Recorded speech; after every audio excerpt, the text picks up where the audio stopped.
Welcome to Beauty in Stories.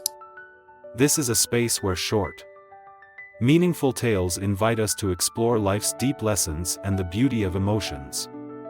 Each story becomes a journey to listen, reflect, and rediscover values that are often overlooked in the busyness of life. Join us as we uncover inspiration, joy, and connection in these stories every day. And now, let's dive into today's story, The Sign Calling Home. In a small town, where every brick of the old houses tells a story of time passing, José, a wealthy but rigid carpenter, lived with his wife and only son, Paco. If anyone looked at their family, they would think it was a typical one, the father working tirelessly in his workshop, the mother tending to household duties, and the son always obedient. But the truth was far from it. Paco was a boy who loved to dream. He was unlike the other children in the town who helped their parents with farm work. Paco preferred to draw strange pictures of faraway worlds. He didn't understand why his father kept pushing him to do boring chores. His father told him to do this and that. But all Paco wanted was freedom, to find a spark of light in the colorful drawings that filled his mind. And then, one afternoon after a big argument, Paco decided to run away from home. In his anger, José had scolded him. You can't keep living in your own little world. If you don't work, you'll have nothing in the future. The next morning, when José entered Paco's room, he found the bed empty.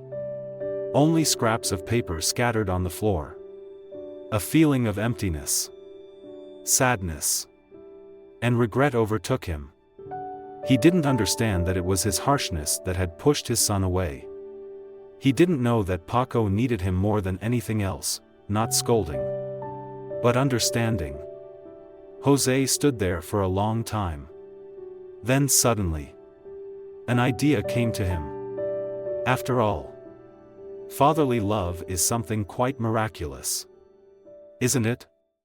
If all it took was a sign to bring his son back, he was willing to make it. Without thinking twice, he decided to go to Manuel's shop, the most famous one in town, and put up a sign with simple, heartfelt words.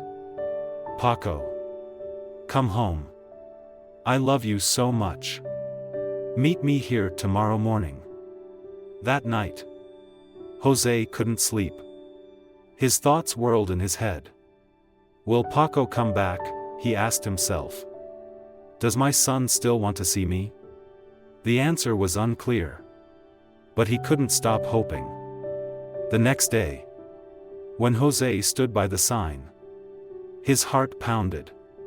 Passers-by looked at him and then at the sign. But no one said anything. Then, a disheveled boy ran up to him, his eyes lighting up when he saw the sign. I'm Paco, the boy cried, his eyes wide with innocence. My dad is calling me home. José looked at the boy, tears welling in his eyes. This child wasn't his son, but another boy named Paco. His face was weathered, his eyes full of sadness, as if life had quickly drained the brightness of childhood away. Who is your Paco? José asked. His voice choked. I think I'm the Paco for all of us, the boy replied. My dad is not looking for me. I'm looking for my father. I think maybe this is my chance, a chance to have a family. José stood silently, looking at the boy, then at the sign. A surge of emotion filled his chest. He knew the boy was talking about things he couldn't fully understand.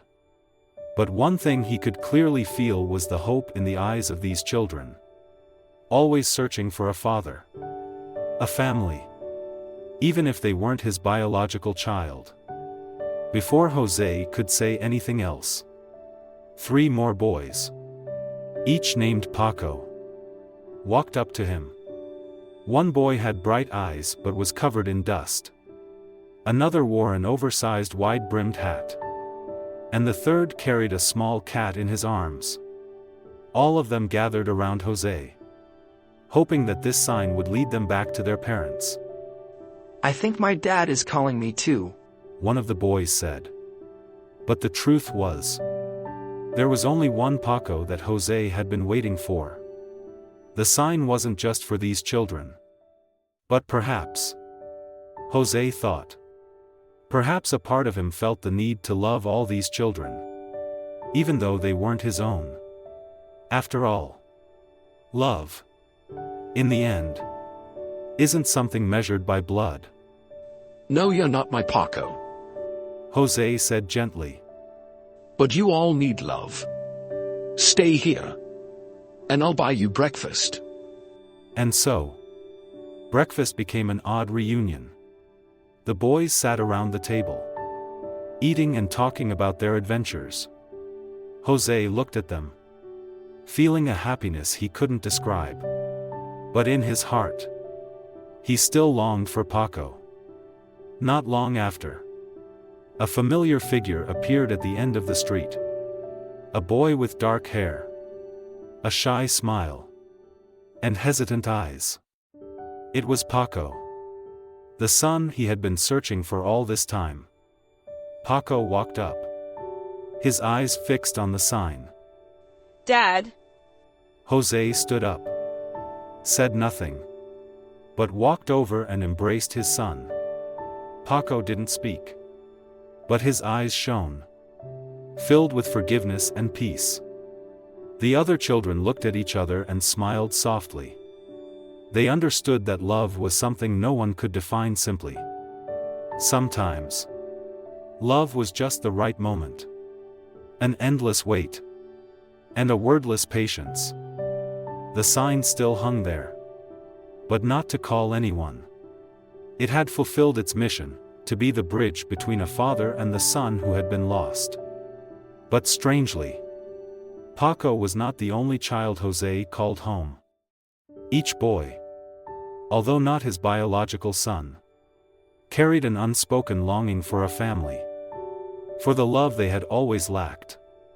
And in this small town, José had not only found Paco but also discovered a new understanding of love, forgiveness, and fatherhood, that love is never too late. And that meeting someone is never a coincidence. In a beautiful moment of life, José realized that sometimes, the sign wasn't just meant for one child, but for all those who were searching for a family. Moral of the story. The story of José and the children named Paco conveys a warm message about family love. Love is not always perfect or easy, but it always requires patience, forgiveness, and a heart that knows how to listen. Through his actions in searching for his son, José realizes that true love is not just about words of affection, but about patiently waiting, understanding, and accepting differences. Family love is not confined to blood relationships, it is an invisible thread that connects all those who long to be loved and cared for. Love is not always easy, but it is through the process of forgiveness and sharing that we realize its power to heal and soothe all wounds. Family love is the beautiful peace we seek, the light that always shines, no matter how many times we fall. Thank you for joining Beauty in Stories for today's tale. I hope these moments have brought you meaningful insights and inspiration. If you enjoyed the content, don't forget to like, subscribe, and turn on notifications, so you won't miss any upcoming stories. See you in the next one. Goodbye!